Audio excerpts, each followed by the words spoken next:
बूढ़ी औरत वो दाएं बाएं देखती है, आगे पीछे देखती है, ऐसा लगता है वो किसी का इंतजार कर रही है, वो किसी की मुंतजिर है। ऐसे में एक खूबसूरत जवान जिसको दुनिया, मक्के की दुनिया मोहम्मद उस वक्त कह करके पुकारती थी, या मोहम्मद अरबी कहती थी, या मोहम्मद मक्की कहती थी, अल्लाह अकबर, अल्लाह अल्लाह, या मोहम्मद मुत्तलबी कहती थी, या मोहम्मद हाशमी कहती थी, अल्लाह अकबर। हुजूर के नसब के एतबार से, हुजूर के वतन के एतबार से, हुजूर के दादा के एतबार से, बहरहाल मेरे आका उसके सामने आके खड़े हुए उस बुढ़िया से पूछा, बड़ी बी क्या बात है, क्यों परेशान हो, परेशानी की वजह क्या है? बुढ़िया कहती है, ए जवान, मेरा सामान नहीं बिका, और सामान नहीं बिका, शाम हो गई, लोग घरों को जा रहे, बाजार की रौनक खत्म हो रही है, खरीदी बिक्री करने वाले अब शाम के बाद बाजार नहीं आते, इसलिए मुझे घर जाना है, सामान बिका नहीं, मेरे पास कोई रकम नहीं कि कोई मेरा सामान उठाए तो उसको मैं एवज दूं, इसीलिए किसी को ढूंढती हूँ, कोई मेरी मदद करे। अल्लाह अकबर। मुसलमानों, ये तारीख के अनमिट नुकूश में मौजूद है। हुजूर ने उस बुढ़िया से कहा, बड़ी बी ला, मैं तेरा सामान उठा देता हूँ। उसका सामान उठाया, उसके पीछे पीछे चले, और उसके बाद जब उसका घर आया तो बुढ़िया ने कहा, यही मेरा घर है, सामान रख दो। सामान रखकर बड़ी मासूमियत से कहा, अच्छा बड़ी माँ मैं चलता हूँ। वो बुढ़िया ने कहा, तू कितना अच्छा, मक्के की जमीन पर ऐसे लोग रहते हैं, इनमें तू कितना अच्छा, कितना प्यारा, कितना सादा, अल्लाह अकबर। मेरे पास रकम नहीं देने को, लेकिन तेरी प्यारी प्यारी सूरत देखकर मुझे तुझ पे प्यार आता है, सोचा रकम नहीं दे सकती तो बुढ़िया से कहा, माई अगर तू मजदूरी नहीं दे सकती, मैं तो मजदूर भी नहीं हूँ, इंसानियत के नाते मैंने तेरे साथ एहसान किया है। बुढ़िया ने कहा, तूने मुझ पे एहसान किया, मैं तुझ पे एहसान करना चाहती हूँ। बड़ी अम्मा, कौन सा एहसान? चंद अल्फाज तेरे दामन में डाल दूं ताकि तुझे काम आए, मैं तुझे नसीहत करूं ताकि तुझे काम आए। अल्लाह अकबर। आका अलैहिस्सलाम ने मुस्कुराते हुए कहा, अच्छा माई बोलो, क्या नसीहत करती हो? उस बुढ़िया ने कहा, इस मक्के की जमीन पर मोहम्मद नाम का एक जवान है। तवज्जो करना मुसलमानों, कितना गलत प्रोपेगेंडे का नुकसान होता है, गलत प्रोपेगेंडे के भयानक नतायज क्या होते हैं, लेकिन गलत प्रोपेगेंडे को किस तरीके से खत्म किया जाता है ये अल्लाह के रसूल ने बताया है। अल्लाह अकबर, अल्लाह अकबर। उस बुढ़िया ने कहा, एक जवान है, उसका नाम मोहम्मद है, और वो अब्दुल मुत्तलिब का पोता है, अब्दुल्ला का बेटा है, अबू तालिब का भतीजा है। बेटा, उसने ऐसी बातें करनी शुरू की कि घर घर में झगड़ा हो गया, घर घर में फसाद हो गया, आपस में फूट पड़ गई, और लोग उसकी तरफ तेजी से जा रहे हैं। और बेटा, मैंने सुना है कि उसकी जबान में इतना असर है, उसकी जबान में इतनी तासीर है कि जो उसके करीब जाता है उसी का होकर रह जाता है, जो उसके करीब जाता है उस पर उसका भी जादू चल जाता है। बेटा, तू उसके करीब कभी मत जाना, तू उसके करीब कभी मत जाना, वरना उसका जादू तुझ पर भी चल जाएगा, तू उससे मुतासिर हो जाएगा। अल्लाह अकबर। अपने खिलाफ, अपने मुंह पर, अपने हवाले से बात सुनकर हुजूर को गुस्सा नहीं आया, हुजूर को जलाल नहीं आया। अल्लाह के रसूल ने क्या फरमाया, माई क्या तुमने मोहम्मद को देखा है? उसने कहा, नहीं देखा। क्या तुमने उनकी बातें खुद सुनी है? नहीं, मैंने नहीं सुना, लोगों से सुना। अब मेरे आका कितनी मासूमियत से कहते हैं, फरमाते हैं, बड़ी भी, जिस मोहम्मद की तुम मुखालफत कर रही हो, जिस मोहम्मद के खिलाफ तुम बातें कर रही हो, अगर मैं कह दूं कि वो मोहम्मद मैं ही हूं, तब तुम क्या करोगी? इतना सुनना था। वो जज्बात में आकर कहती है, वल्लाह अगर वो मोहम्मद तुम ही हो तो मैं भी तुम्हारा कलेमा पढ़ के मुसलमान हो जाऊंगा। गौर फरमाएं, अंदाजा फरमाएं, अल्लाह के रसूल अल्लाह के रसूल अलैहिस्सलाम जिंदाबाद अपने किरदार से, अपने अखलाक से, अपनी सीरत तैयबा से लोगों के दिलों को इस तरह से फतह किया। मेरे आका अलैहिस्सलातु व तस्लीम के प्यारे दीवानों, आज गुनाहों का सैले रवां खत्म करना है तो लोगों के दिल में इश्क पैदा कर, और इश्क रसूल पैदा करना है तो लोगों को हुजूर की सीरत तैयबा बताएं, क्योंकि जिस दिल में आका का इश्क पैदा हो, जिस दिल में हुजूर की मोहब्बत पैदा हो, जिस दिल में हुजूर का प्यार पैदा हो, उस दिल के अंदर गुनाह की मोहब्बत नहीं रहेगी, गुनाह का प्यार नहीं रहेगा। जिसने भी हुजूर से इश्क किया, जिसने भी हुजूर से प्यार किया, वो फिर गुनाहों के अंदर नहीं रह सका, वो गुनाहों के दलदल से बाहर निकला, वो जराइम के दलदल से बाहर निकला। हुजूर अलैहिस्सलाम का इश्क है ही ऐसा जो इंसान को गुनाहों के दलदल से निकालकर नेकियों की शाहराह पर ला करके खड़ा करता है। आपको नहीं पता, मक्के के लोग माँ की गोद से शराब पीने के आदी थे, लेकिन जब उनके सीनों में इश्क मुस्तफा पैदा किया गया तो उन लोगों ने शराब के मटके तोड़ दिए। मेरे भाइयों, आज हम लोग इश्क मुस्तफा की खूब बात करते हैं, मोहब्बत रसूल की खूब बात करते हैं, लेकिन आप मुझे बताइए ना, अल्लाह अकबर, मेरे भाइयों आप मुझे बताओ, इश्क मुस्तफा की बात तो करते हैं, क्या हमारे सीनों में इश्क भी है, हमारे सीनों में मोहब्बत भी है? अल्लाह अकबर। हजरते सुलेमान अलैहिस्सलाम पर जो अल्लाह ने सहीफा उतारा था, उसमें ये बात लिखी हुई थी। क्या लिखी हुई थी? कि जिसको हम देखते हैं कि उसके दिल में हमारी मोहब्बत की बजाय गुनाह की मोहब्बत होती है उसके दिल में, तो हम अपनी मोहब्बत उससे छीन लेते हैं। अल्लाह अकबर। यानी जो गुनाह से प्यार करे उसके दिल में अल्लाह रसूल की मोहब्बत कभी जगह कर ही नहीं सकती। अब आप अपने दिलों को टटोलिए मेरे भाइयों, अपने सीनों को टटोलिए, क्या हमारे सीने में इश्क मुस्तफा है या फिर गुनाह की मोहब्बत है? याद रखिए, अगर हमारे सीने में गुनाह की मोहब्बत न होती तो हम लोग क्या चोरी करते? हम में से कोई चोरी करता? हमारी कौम के अंदर कोई चोर होता? अगर हमारे सीने में गुनाह की मोहब्बत न होती तो क्या हमारी कौम के अंदर कोई जानी होता, कोई शराबी होता, कोई ताश के पत्ते खेलने वाला होता, कोई माँ की नाफरमानी करने वाला होता, कोई माँ के खिलाफ बातें करने वाला होता, कोई बाप के खिलाफ बातें करने वाला होता? देखो आज के नौजवान इश्क मुस्तफा की बात भी करते हैं। जब मेरे जवान कहते हैं अल्लाह अकबर, गुलामी रसूल में मौत भी कबूल है, हम कहते हैं मेरे भाई अभी मौत की और मरने की जरूरत नहीं है, नबी की गुलामी में अभी मरने की जरूरत नहीं है, अभी नबी की गुलामी में सिर्फ जिंदगी गुजार दो, ये बड़ी बात है। आप मुझे बताएं, जो कौम नबी की गुलामी में जिंदा नहीं रह सकती, वो कौम नबी की गुलामी में मौत क्या कबूल कर सकती है? मेरे भाई, दाढ़ी रखने तो तुझे शर्म आती है, और कुर्ता पाजामा पहनने तो तुझे शर्म आती है, और टोपी पहनने तो तुझे शर्म आती है, मस्जिद में जाने को तो तेरा दिल नहीं चाहता, तो जो नबी के इश्क में, नबी की मोहब्बत में जिंदगी नहीं गुजार सकता, वो नबी की मोहब्बत में मर क्या सकता है? नारे लगा करके खुद परेशान ना हो, दूसरों को परेशान ना करो। मेरे अजीज, जिंदगी गुजार लो इश्क रसूल में, यही बहुत बड़ी बात है। और जो इश्क रसूल में जिएगा वो कभी किसी की हक तलफी नहीं करेगा।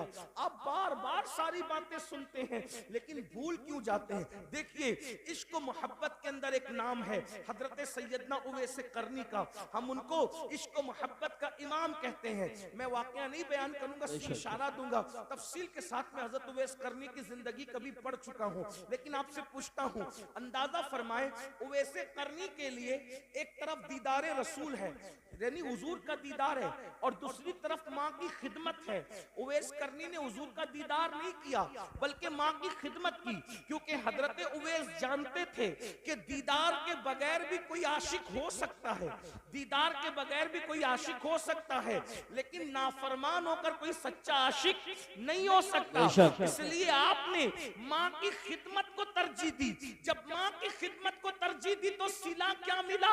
सिला ये मिला कि अल्लाह के रसूल अपना नुमाइंदा भेजकर उवैस के पास कहलवाते हैं कि उवैस से कहना कि वो मेरी उम्मत के लिए मगफिरत की दुआ करे। जाने दुआ जिससे दुआ करवा रहे हैं वो उवैस करनी है, और उम्मत को हजरत उवैस करनी की शान बता रहे हैं। क्यों? और फिर पूछा गया उवैस करनी को ये मर्तबा क्यों मिला? तो फरमाया माँ की खिदमत की वजह से। आज आशिक रसूल कहलाने वाले मेरे भाई मुझे बताएं, कितने लोग माँ की खिदमत करते हैं? अपने आप में डूब के सोचो, कितने लोग माँ की खिदमत करते हैं? कितने लोग अपने अब्बा की खिदमत करते हैं? बहुत माजरत, अगर उलमा सादात मुकर्रिरों के हाथ चूमने की बात आए तो पूरा मजमा दौड़े, एक दूसरे को धक्का दे, मार पीट करे, सब करे।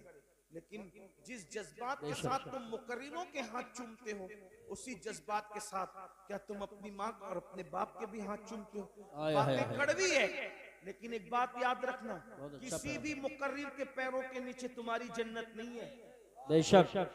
कितना भी बड़ा मुकर्रिर हो, कितना भी बड़ा मुकर्रिर हो, कितने भी बड़े टाइटल के साथ है, कितना भी कामयाब मुकर्रिर हो, कितना भी बड़ा पीर साहब, कितना भी बड़ा आलिम साहब, कितना भी बड़ा खतीब, कितना भी बड़ा अदीब, बताओ क्या हदीस है उनके लिए कि उनके पैरों के नीचे तुम्हारी जन्नत है? तुम्हारी जन्नत कहाँ है? तुम्हारी माओ के कदमों में। उसको तो बुड्ढी कहते हैं, उनको तो डोकरी डोकरा कहते हो। अगर वो कोई मशवरा दे दे तो चीख चिल्ला के कहते हो चुप रहो, तुम्हें क्या समझता है? यही है। यहां आकर हाथ बांध के खड़े रहते हो और अपने माँ बाप को आंखें दिखाते हो। यही इश्क रसूल है हमारे पास, यही मोहब्बत रसूल है। बहुत सारे जालिम तो ऐसे हैं कि जिन लोगों ने अपने माँ बाप को छोड़ करके ससुराल बसा लिया, माँ बाप की खबर भी नहीं है, माँ बाप भीख मांग रहे हैं कि क्या कर रहे हैं, माँ बाप को खाना है कि नहीं है, कोई फिक्र नहीं है। और हम आशिक रसूल है। अल्लाह के बंदो, ये इश्क मुस्तफा नहीं, उवैसे करनी ने बताया, एक तरफ दीदार रसूल कितनी बड़ी चीज है। कभी सोचा अरे दीदार करने से सहाबी बनता इंसान, सहाबी। मगर हजरत उवैस करनी ने माँ के कहने पे दीदार रसूल को नहीं गए माँ के कहने पे, और हमें बताया एक वफादार आशिक क्या होता है। और आज हम माँ बाप को दवा के पैसे देने के लिए भी उनको तरसाते हैं, उनको तड़पाते हैं, उन्हें बेचैन करते हैं। आका अलैहिस्सलाम ने फरमाया, अगर तेरे माँ बाप तुझसे नाराज है तो अल्लाह तेरी नमाजें भी रद्द कर देगा, अल्लाह तेरी इबादतें भी रद्द कर देगा। मेरे भाइयों कहाँ हो? तौबा करो, सच्चे मुसलमान बनो। सिर्फ नारे हमें इनकलाब नहीं ला सकते, सिर्फ नारे हमें बदल नहीं सकते। आपको मैं कहता हूँ, ए गिरदो नवाज से आने वाले मुसलमानों, जज्बाती न बनो। हालात का मुकाबला करना है तो अमल के मैदान से करो, मस्जिदों को आबाद करो, माँ बाप के फर्मा बरदार बनो, हलाल रिस्क को, रोजी को लाजिम पकड़ो, इबादत करो, अल्लाह की बारगाह में गिड़गिड़ाओ, अपने गुनाहों से तौबा करो, रब की बारगाह में रुजू करो, एक सच्चे आशिक की तरह बनो। आइए बात को इख्तिताम की तरफ पहुंचाते हुए, जब दिल में इश्क आता है तो गुनाह की नफरत कैसे पैदा होती है, जब दिल में मोहब्बत रसूल आती है तो गुनाह की नफरत कैसे पैदा होती है। हजारों वाकयात तारीख में मौजूद है। दुनिया हमें इश्क रसूल की तरफ क्यों आने नहीं देना चाहती? इसलिए कि दुनिया जानती है जिस दिन ये आशिक बनेगा उस दिन ये हर गुनाह से छुटकारा पाएगा, उस दिन ये हर गुनाह से अपने आप को दूर कर लेगा, उस दिन ये हर बुराई से अपने आप को दूर कर लेगा। अल्लाह अकबर। आशिक बनेगा तो उसको पता चलेगा नमाज में मेरे महबूब की आंखों की ठंडक है, तो वो नमाज भी पढ़ेगा। हराम खाऊंगा, हुजूर के दिल को तकलीफ पहुंचेगी, तो वो हराम से भी बाज रहेगा। अल्लाह अकबर। झूठ बोल था, छोटा भी नहीं था, लेकिन कितना भी लंबा आदमी हुजूर के बाजू में आकर खड़ा हो जाता तो वो हुजूर से ऊंचा नहीं दिख सकता था। हुजूर पूरे मजमे में सबसे ऊंचे नजर आते थे। सहाबा कहते हैं हुजूर कितने भी ऊंचे के सामने खड़े हो जाए हुजूर ही ऊंचे नजर आते थे। इमाम कहते हैं सारे ऊंचों में ऊंचा समझिए जिसे है उस ऊंचे से ऊंचा हमारा नबी, सारे अच्छों में अच्छा समझिए जिसे है उस अच्छे से अच्छा हमारा नबी। अल्लाह अकबर। हुस्न खाता है जिसके नमक की कसम वो मली है दिलारा हमारा नबी। सुभान अल्लाह, सुभान अल्लाह। उम्मे माबद कह रही है अल्लाह। उम्मे माबद कह रही ना छोटे कद का था ना ऊंचे, इसलिए कि छोटा हो, कोई छोटा हो तो बुरा ना मानना, छोटा हो तो भी खूबसूरत नहीं दिखता ज्यादा, और लंबा हो तो भी बहुत अच्छा नहीं लगता। मियाना कद, हजरत अमीर खुसरो कहते हैं, हुजूर का हुस्न बयान करते हैं, इरशाद। कहते हैं परी पैकर निगारे सर्व कद्दे लाला रुखसारे। वाह वाह परी वाह। पैकर निगारे, मुझे पता है इस पर आपको बहुत लोगों को समझ नहीं आएगी, सुभान अल्लाह। लेकिन इश्क से सुनोगे तो सब समझ आएगा। परी पैकर निगारे सर्व कद्दे लाला रुखसारे, सरापा आफते दिलबूद शब जाए के मन बूदम।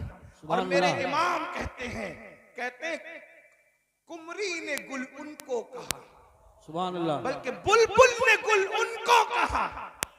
हर मखलूक अपने सब्जेक्ट पर उनको देख रही है। जी बेशक। क्या बुलबुल ने गुल उनको कहा, कुमरी ने सर्वे जा फजा, हैरत ने झुंझला कर कहा ये भी नहीं वो भी नहीं। सुभान अल्लाह सुभान अल्लाह। बुलबुल कह रहा है ये गुल है, हुजूर को देख के कह रहा है ये गुल है, और कुमरी कह रही है ये सरू का दरख्त है, ये सर्व है, इनका कद्दे अक़दस सरू के दरख्त की तरह है। लेकिन हैरत को गुस्सा आ रहा है और वो कह रही है नहीं नहीं वो गुल भी नहीं है और वो सरू भी नहीं है। क्यों? इसलिए कि तवज्जो, गुल क्यों नहीं है, वो गुल क्यों नहीं है, सरू क्यों नहीं है? इसलिए कि गुल तो बाग में होता है, गुल तो चमन में होता है, सरू तो बाग में होता है, मगर हुजूर किसी बाग में नहीं, बल्कि सारा बाग हुजूर में। तवज्जो, हुजूर बाग में नहीं है, हुजूर बाग में नहीं, सारा बाग हुजूर में। और इमाम उसको कितनी अच्छे अंदाज से बयान कर।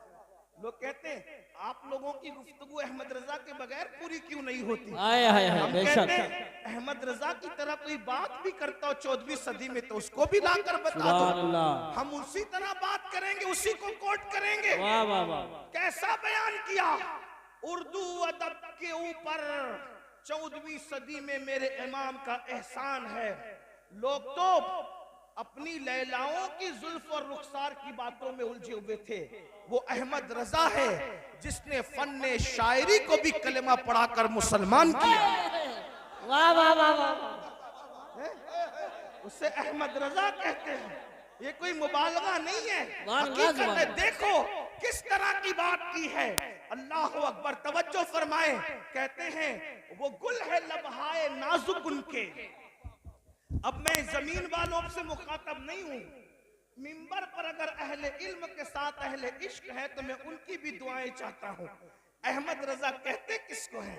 रजा बरेली कहते, रजा बरेलवी कहते किसको है? क्या वो गुल है लबहाए नाजुक उनके, हजार झड़ते हैं फूल जिनसे।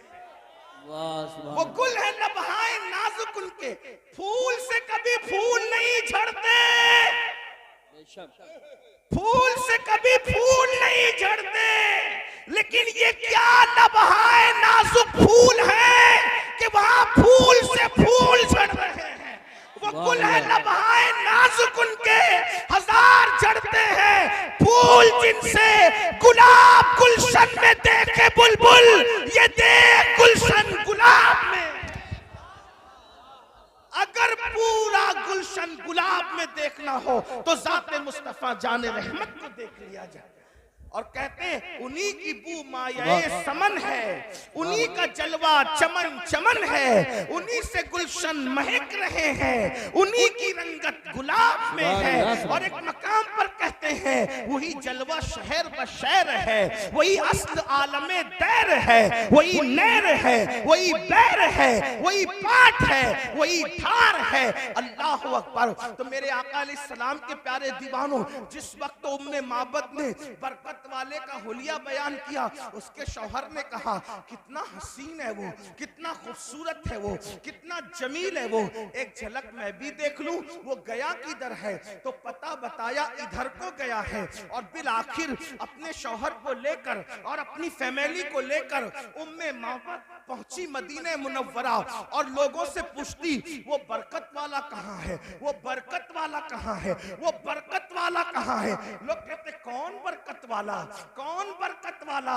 अब बता भी नहीं पाती कि कौन है, क्योंकि अपना नाम उसने अपनी मर्जी से खुद हुजूर का नाम रख लिया था बरकत वाला। लेकिन अल्लाह अल्लाह, अचानक बरकत वाला ढूंढ रही थी। सिद्दीक अकबर किसी काम से जा रहे थे, दिख गए। शौर का वो देखो उसका साथी है, उस जवान का साथी वो शख्स है। वहां पहुंचे और पूछा अबू बकर सिद्दीक से, वो तेरा बरकत वाला साहिब किधर है। आप मुस्कुरा पड़े, अच्छा आप मिलना चाहती हैं, ले करके गए। और उसके बाद जैसे ही पहुंचे उम्मे माबद के शौहर ने देखा और देख के कहा वल्लाह ये किसी झूठे का चेहरा नहीं, ये तो सच्चे का चेहरा है। और फिर कहा आप क्या कहते हैं, तो जो कहा कलिमा पढ़ के वो सब के सब मुसलमान हो गए। अंदाजा फरमाए मेरे आका अलैहिस्सलाम के प्यारे दीवानों, असल में हमें अपने बच्चों को हुजूर की अजमत बतानी होगी, हमें अपनी नस्लों को हुजूर की सीरत बतानी होगी। एक आखिरी बात इस उन्वान से करता हूं, फिर एंड की तरफ चलते हैं। जरा तवज्जो करना। देखो आजकल लोग अजीब अजीब सी बातें करते हैं, अजीब बातें लोग करते हैं। और ये जितनी बातें हो रही है गलत सलत क्यों हो रही है पता है? सिर्फ हसद में, बुग़्ज़ में, सिर्फ लोगों को हुक्मरानी का भूत सवार है दुनिया में, इसलिए लोग ऐसी बातें कर रहे हैं। लेकिन हकीकत से कोई ताल्लुक नहीं। हुजूर जितने अच्छे, सही सीरत पेश करो, कैसे हुजूर है देखिए, हुजूर की शान क्या है, हुजूर की सीरत क्या है। तवज्जो करो, ध्यान से सुनो, किसी को बताने काम आएगा। कहते हैं जब अल्लाह के रसूल अलैहिस्सलाम ने मक्के की सरजमीन पर नबूवत का ऐलान किया, ऐलान नबूवत किया, तो मक्के के घर घर में झगड़ा हो गया। ऐलान नबूवत से झगड़ा हो गया क्योंकि वो कुछ लोग गलती पर थे, उनके बच्चे सच्चाई पर आए, उन्हें दुख हुआ। सच्चाई को लोग जल्दी कबूल नहीं करते, सच्चाई कबूल करने में वक्त लगता है, लेकिन सच्चों को मेहनत करनी पड़ती है। सच्चाई कबूल करने में वक्त जाता है, सच्चों को मेहनत करनी पड़ती है, कुर्बानियां देनी पड़ती है। जब आप सच्चे हो तो आप मेहनत क्यों नहीं करते, आप कुर्बानियां क्यों नहीं देते, आप सीरतुन नबी को आम क्यों नहीं करते, पास पड़ोसियों को रसूलुल्लाह के वाकयात क्यों नहीं सुनाते, अपने बच्चों को हुजूर के वाकयात क्यों नहीं सुनाते। मक्के की जमीन है, नफरतों का माहौल है, तूफान बदतमीजी बपा की गई है। ऐसे आलम के अंदर अल्लाह के रसूल अलैहिस्सलाम अपनी जिंदगी गुजार रहे हैं, हुजूर की लाइफ गुजर रही है।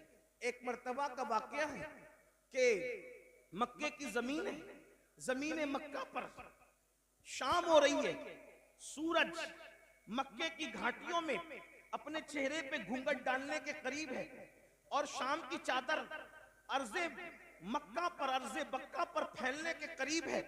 ऐसे आलम के अंदर अल्लाह अकबर, लोग जल्दी जल्दी अपने घरों की तरफ जाने के लिए रवा दवा है। लोग इतनी जल्दी अपने घर पहुंचना चाहते हैं जैसे परिंदे घोंसलों की तरफ बढ़ते हैं। शाम के वक्त अहले मक्का अपने घरों की तरफ जा रहे हैं। ऐसे आलम के अंदर एक बूढ़ी औरत है,